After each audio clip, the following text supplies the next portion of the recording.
malam hari ini kembali menyapa Anda di Indonesia Business Forum bersama dengan saya, Celia Alexandra. Malam hari ini di Indonesia Business Forum kita akan membahas mengenai BUMN Tekstil.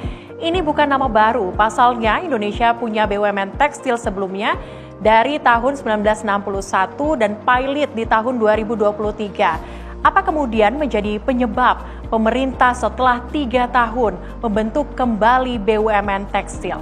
Ini akan kami hadirkan untuk Anda, di mana pemirsa kala itu di tanggal 11 Januari tahun 2026 kemarin, Presiden melakukan rapat terbatas, khususnya di Hambalang, memanggil sejumlah menteri, yakni Menko Erlangga Hartarto. Ini adalah statement dari Presiden Prabowo Subianto. Menurutnya, ia ingin meningkatkan dan membangkitkan kembali industri tekstil, khususnya revitalisasi supply chain. Ia kemudian mengarahkan Menko Erlangga Hartarto untuk membentuk BUMN Tekstil. Menurut Menko Erlangga Hartarto, ia menyiapkan dana sebanyak 6 miliar US dollar atau kalau dirupiahkan ini mencapai 101 triliun rupiah.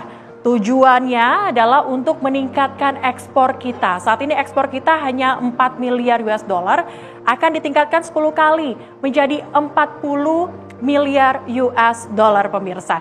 Tapi bukan hanya Menko Erlangga saja yang berstatement soal BUMN Tekstil. Pasalnya Mensesnek juga berkomentar soal ini. Menurutnya bukan hanya soal ekspor saja, pembentukan BUMN Tekstil ini adalah untuk menyelamatkan kembali industri garmen yang sudah mati atau pilot Sritex yang mempekerjakan 10.000 karyawan. Tapi apakah Danantara sudah siap untuk membentuk BUMN Tekstil? Ini adalah statement dari bos Danantara, Rosan Perkasa Roslani. Menurut Pak Rosan, untuk pembentukan BUMN Tekstil, Danantara masih mengkaji sejumlah opsi. Apakah membentuk entitas baru ataukah nantinya menggunakan perusahaan yang sudah ada? Ini masih melalui kajian dari Danantara. Tapi kenapa kemudian pemerintah ini memberikan fokusnya kepada TPT? Kami akan hadirkan untuk Anda. Ini adalah diagramnya bagaimana kemudian pertumbuhan dari industri TPT ini selama 1 dekade ke belakang.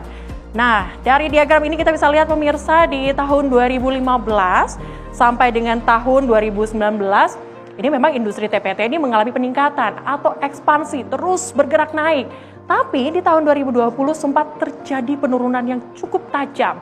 Bahkan di tahun 2021 juga terjadi penurunan, tapi kemudian industri TPT kembali bangkit perlahan di tahun 2021 sampai dengan tahun 2022. Namun industri TPT kembali masuk ke jurang, bisa kita bilang sampai dengan tahun ini masih belum terselamatkan. Apakah BUMN Tekstil ini adalah solusi untuk menyelamatkan industri TPT? Kita akan bahas malam hari ini dengan sejumlah narasumber untuk Anda.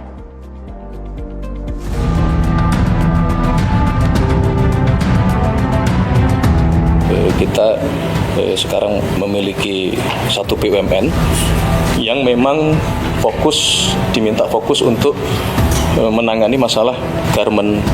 Jadi ini sedang proses, kita harapkan dalam waktu dekat semua proses sudah bisa diselesaikan sehingga PT Sritex bagaimanapun kita harus selamatkan, dalam artian kegiatan ekonominya tetap harus berjalan karena di sana kurang lebih mempekerjakan 10.000 karyawan dan cukup besar kegiatan ekonomi yang dihasilkan.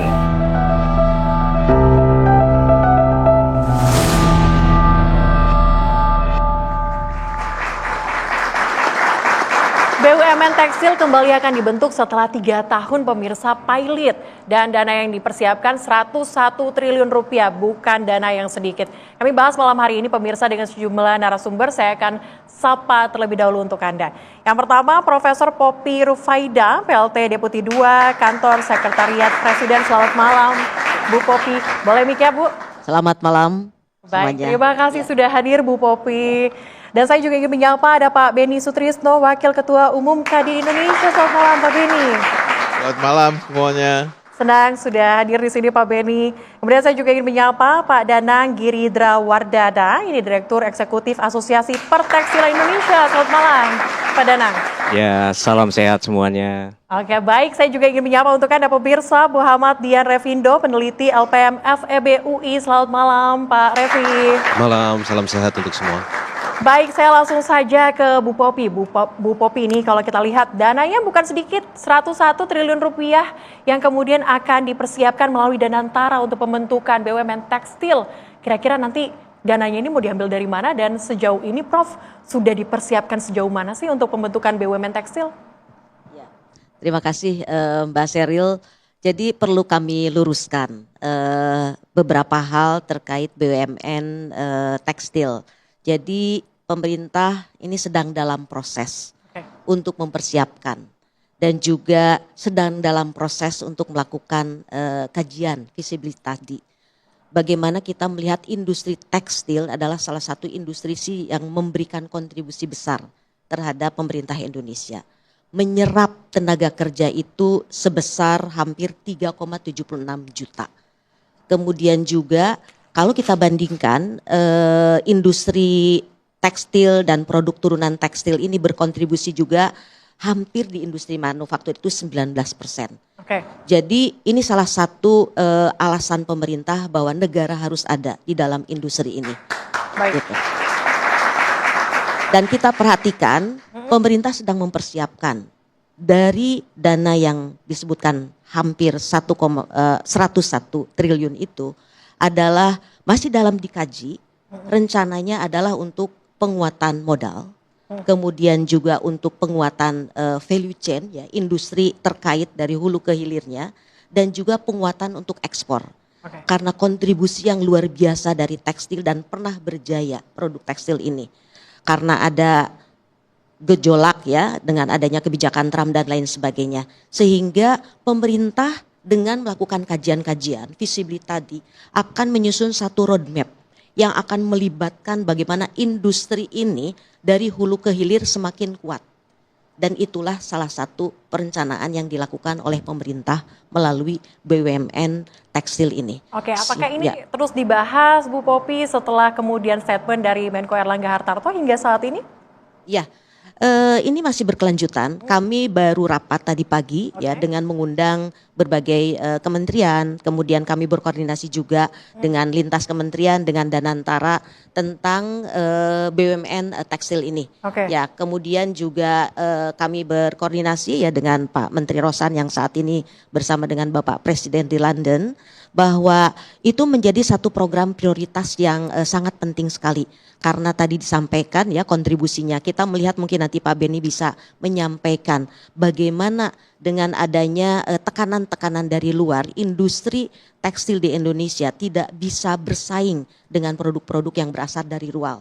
Tentunya Indonesia harus ada di sini. Pak Presiden Prabowo mengatakan berulang-ulang bahwa negara harus ada untuk penguatan industri tekstil yang berkontribusi untuk membuka lapangan pekerjaan. Oke, negara harus hadir untuk kemudian memberikan fokusnya kepada industri TPT. Kalau kita lihat tadi ini adalah program prioritas Pak Danang, ini program prioritas nih. Apakah API, Asosiasi Pertekstilan setuju, sepakat dengan pembentukan BUMN tekstil atau bagaimana?